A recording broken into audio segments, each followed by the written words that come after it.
Hi all. Have you ever tried drawing upside down? This exercise, inspired by Betty Edwards, helps us break free from the habits of our logical left side brain. When we draw something, the usual way our brain often interferes, telling us what an eye, a hand, or a face should look like.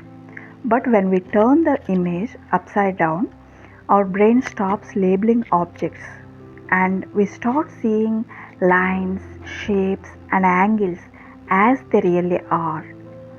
This practice improves observation skills, sharpens attention to detail, and strengthens the connection between our eyes and hands. It is less about creating a perfect artwork and more about training ourselves to see like an artist.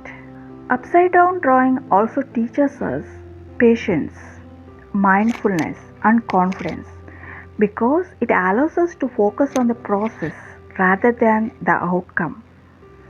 So, if you want to improve your drawing skills and experience a new perspective, try turning your reference upside down and discover how powerful your right brain really is. It is surprising how much easier drawing becomes when we flip things upside down. Have you ever tried it yourself? I would love to know. Try it and tell me how it felt. And thank you for watching. If you enjoyed this upside down drawing, don't forget to like, share, and subscribe to our channel How to Draw Step by Step. Thank you.